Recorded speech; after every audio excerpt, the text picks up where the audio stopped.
They called her the most beautiful woman in the ancient world. But beauty was never her weapon. Poison was. Picture this: a Roman general, powerful, arrogant, untouchable. He's just spent the evening with Cleopatra. Wine, whispers, the touch of her hand against his skin, her fingers trailing across his neck, the scent of her hair as she leaned close.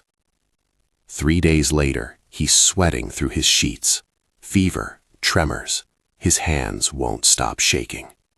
A week later, his vision blurs. 2 weeks later, he can't remember his own children's names. 3 weeks later, he's dead, convulsing, his organs shutting down one by one. No wounds, no blade, no assassin in the night. Just a slow, agonizing descent into madness and death. And Cleopatra? She's already entertaining his replacement, already touching another powerful man, already spreading her invisible plague. This isn't a story about seduction. This is a story about a woman who turned her own body into a biological weapon, a walking, breathing, devastatingly beautiful instrument of death. What if I told you that Cleopatra's legendary beauty routine wasn't about vanity? What if every cosmetic, every oil, every drop of perfume she wore was laced with lethal doses of mercury, lead, arsenic, and toxins so potent they could kill a man slowly, silently, and without leaving a single trace? What if her skin was poison, and she knew it? What if she built her entire reign on this terrible secret? What if the most powerful woman in the ancient world stayed powerful because everyone who got close to her eventually died? Let's start with the makeup. Ancient Egyptian kohl, that dark, dramatic eye makeup that defined Cleopatra's iconic look. Everyone thinks it was just for beauty, for aesthetics, for making her eyes look larger and more seductive. Wrong. Dead wrong. Kohl was made from galena, a lead-based mineral, lead sulfide, antimony, sometimes mixed with burnt almonds, oxidized copper, and crushed malachite, ground into the finest powder imaginable and applied daily, sometimes multiple times a day, in thick, deliberate lines around the eyes. Now here's the chemistry lesson everyone forgets. Lead doesn't just sit on your skin like modern makeup. It absorbs, it penetrates, it accumulates in your tissues, your bones, your brain. And when someone touches that skin, when they kiss those eyes, when they run their fingers across that painted face, they're not just touching makeup, they're absorbing poison directly into their bloodstream through their fingertips, their lips, their own skin. Every touch is a transaction. Every caress is contamination. But here's where it gets so much darker. Cleopatra didn't just wear standard kohl, she weaponized it. Ancient texts, the ones scholars usually ignore because they sound too fantastical, describe her using special formulations, secret recipes passed down from temple priests, the same priests who had been studying chemistry, alchemy, and toxicology for thousands of years. These men understood molecular compounds better than most people realize. They knew which combinations killed, which ones drove men insane, which ones left no evidence except a corpse. These weren't beauty products. They were alchemical weapons disguised as cosmetics. Mercury compounds mixed with plant extracts from the most poisonous flora in Egypt and beyond. White lead paste, cerussa, for her face and neck, creating that porcelain complexion that Roman historians couldn't stop writing about. That pale, luminous, almost supernatural glow. But that glow, that was heavy metal poisoning reflected in skin tone. And every time someone touched her face, every time a lover caressed her cheek, every time a diplomat kissed her hand, they were picking up microscopic doses of poison that would accumulate in their system day after day, week after week, until their bodies couldn't fight it anymore. Every handshake was a slow execution. Every embrace was a death sentence on a timer. Every intimate moment was chemical warfare disguised as passion. And she smiled through all of it, knowing exactly what was happening. Now, let's talk about the perfumes, because this is where Cleopatra's genius becomes truly terrifying. She was obsessed with scent, famously, historically obsessed. She had entire factories, massive operations, producing custom fragrances exclusively for her. Historians write about this like it's a quirk, a luxury, evidence of her wealth and vanity. They're missing the point entirely. These weren't just pleasant smells. They were delivery systems for poison, essential oils extracted from plants like henbane, mandrake, belladonna, deadly nightshade, wolfsbane, hemlock derivatives. These aren't just toxic, they're neurotoxic. They attack your brain, your nervous system, your heart muscle. They cause hallucinations, paralysis, cardiac arrest. And when mixed with animal musks, ambergris, civet oil, and specific mineral compounds, then dissolved in oils that cling to skin for hours, even days, you create something that doesn't wash off, something that transfers on contact, something that keeps poisoning long after the source is gone. One Roman historian, Plutarch, wrote that you could smell Cleopatra's presence before you saw her, that her scent lingered in rooms, in hallways, on furniture long after she left. He meant it as a compliment, as evidence of her exotic allure. But read it again with different eyes. That's not perfume. That's environmental contamination. That's residual toxins saturating every surface she touched. That's poison so potent it literally changed the air composition of rooms she occupied. And here's the thing that should make your skin crawl. She sailed to meet Mark Antony on a ship with purple sails soaked in her perfumes. The wind carried her scent for miles across the water before the ship even arrived. Mark Antony smelled her before he saw her. He was already being poisoned before they ever made physical contact. The seduction everyone talks about? It started with chemical contamination delivered through the air itself. Now think about the political context, because this is where motive becomes crystal clear. Cleopatra wasn't just a queen. She was a Greek ruler in Egypt, a foreigner on a throne surrounded by Egyptian rivals who saw her as an illegitimate usurper. She was managing Rome's interest in Egypt's grain supply, dealing with senators who wanted to annex her kingdom entirely. She had siblings who wanted her dead. She had at least one sister she had executed. She had rivals within her own court, generals who thought they could control her, diplomats who came to negotiate thinking they intimidate a woman. And one by one, mysteriously, conveniently, some of these men died. Not immediately, that would be too obvious, too suspicious, but weeks later, months later, after spending time in her presence, after negotiations, after celebrations, after intimate dinners and private meetings. They went home to Rome, to Alexandria, to their military camps. And then they got sick. Wasting diseases, organ failure, progressive madness. Symptoms that match chronic heavy metal poisoning so perfectly, it's almost like reading a modern toxicology textbook. The Romans documented something strange, something they couldn't explain with their understanding of medicine. Men who got close to Cleopatra, physically close, often fell ill. They called it bewitchment. They thought she was a sorceress, a witch who had learned Egyptian magic. They accused her of using spells and curses. They weren't entirely wrong. She had mastered something far more dangerous than magic, something far more reliable, something that worked every single time without fail: toxicology. The Egyptians had been studying poisons for 3,000 years before Cleopatra was born. They knew which plants killed, which minerals destroyed organs, which compounds drove men insane, which combinations left bodies looking like natural death. They had scrolls, libraries full of information about deadly substances. And Cleopatra had access to all of it. She spoke 9 languages, she studied with the scholars at the Library of Alexandria, she had the resources of the wealthiest kingdom in the Mediterranean, and she was brilliant enough, strategic enough, ruthless enough to use it. Here's what makes this absolutely terrifying. She built up immunity. This isn't speculation, this is documented practice in the ancient world. By exposing herself to small, gradually increasing doses of these poisons over years, starting in childhood, her body adapted. This is called Mithridatism, named after King Mithridates VI of Pontus, who did exactly the same thing because he was paranoid about being poisoned. It works. Your body develops tolerance. Your liver learns to process toxins more efficiently. Your cells adapt to survive in a chemical environment that would kill someone else. Cleopatra could wear cosmetics that would sicken anyone else. She could handle compounds that would burn normal skin. She could ingest small amounts of poison with every meal as a precaution, building her tolerance even higher. Her body was a fortress built on carefully controlled toxicity. But everyone who touched her, everyone who wasn't similarly immunized, was entering a minefield.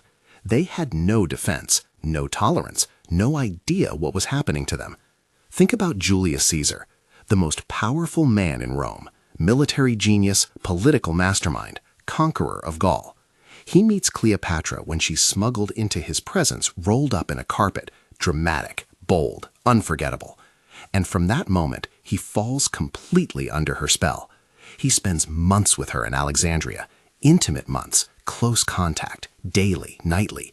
He brings her back to Rome, installs her in a villa, visits her constantly despite the political scandal. Then watch what happens. Caesar becomes erratic, paranoid.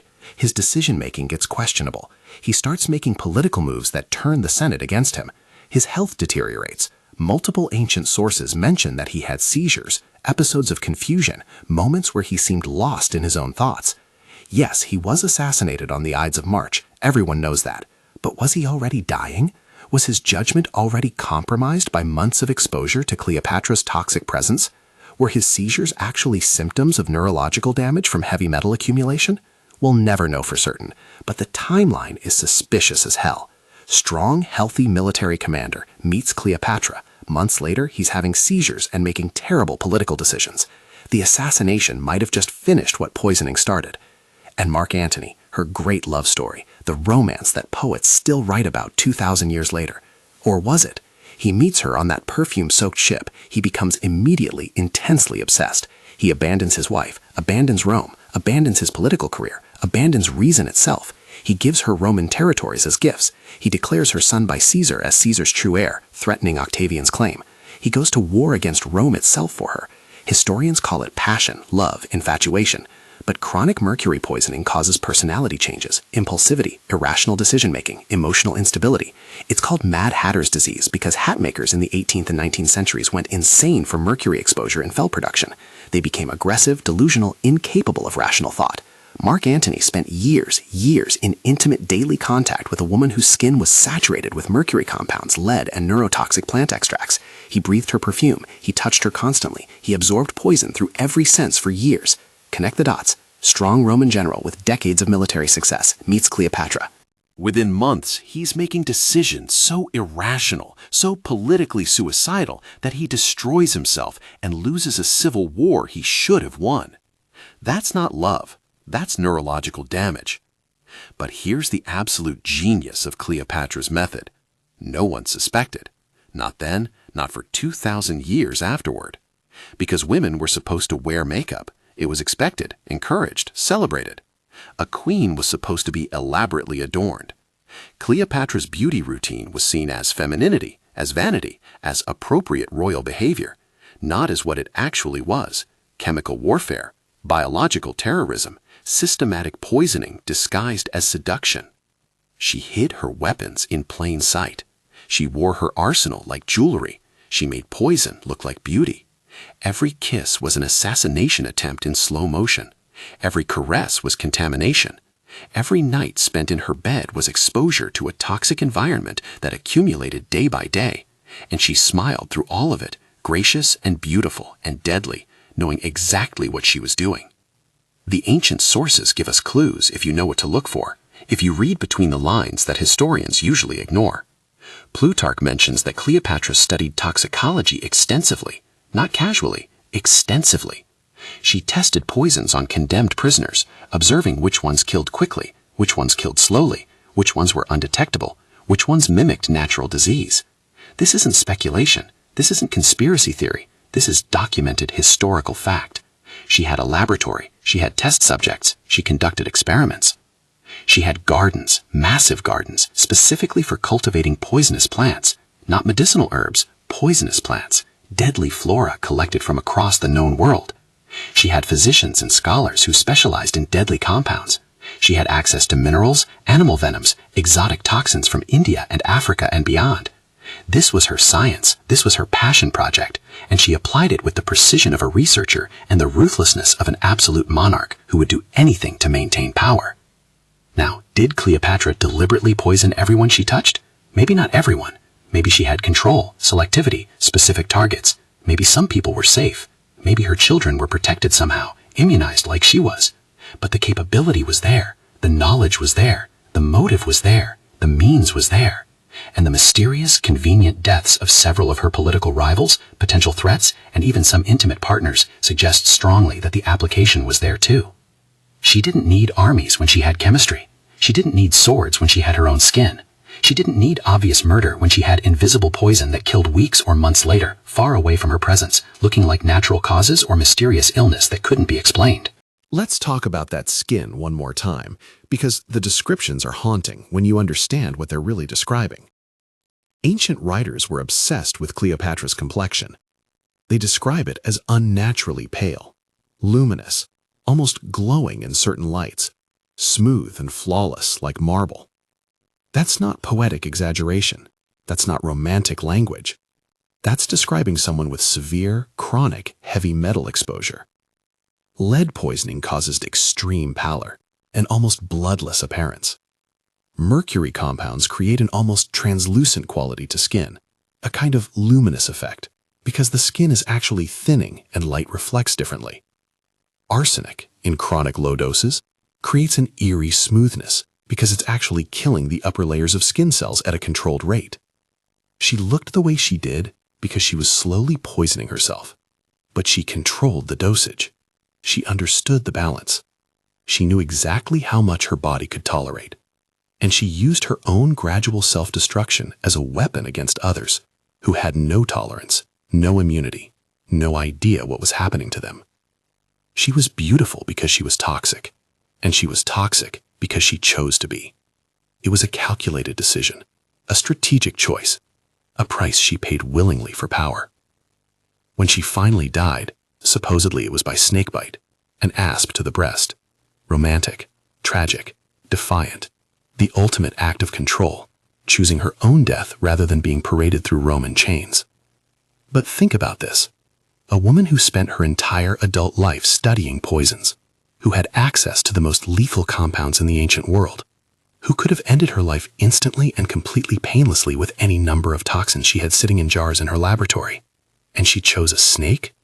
A method that's agonizing, unreliable, and difficult to accomplish because snakes don't always bite on command and don't always deliver fatal doses? Or was that just the story, the cover story? Maybe her body, after decades of deliberate toxic exposure, simply gave out.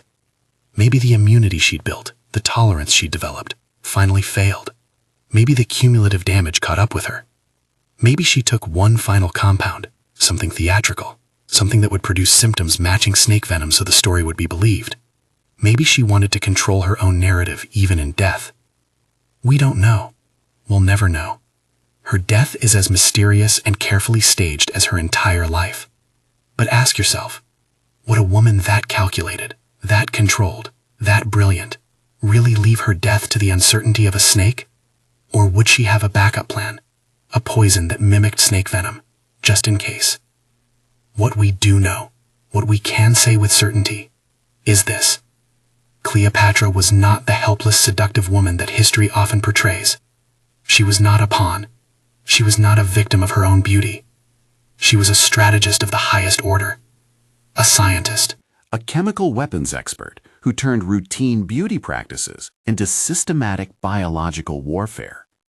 Her makeup case was an arsenal. Her perfume bottles were poison vials. Her bathroom was a laboratory. And her skin? That legendary skin that everyone wanted to touch. That skin that launched 1,000 political alliances and military campaigns was toxic.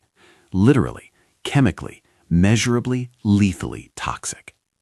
So the next time someone tells you Cleopatra was just a beautiful woman who seduced powerful men, remember this.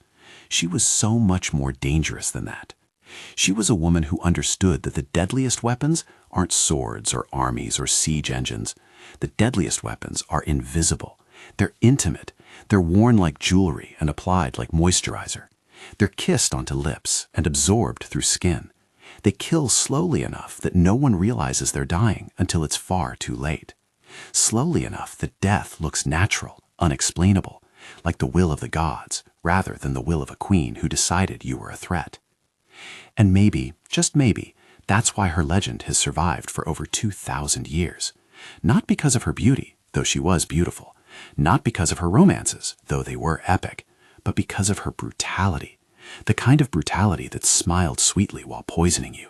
The kind that held your hand while stealing your life one molecule at a time. The kind that history calls seduction because it's too terrifying to call what it really was, premeditated murder. Slow, calculated, brilliant, invisible murder that no one could prove, no one could stop, and no one survived if she decided you were better off dead.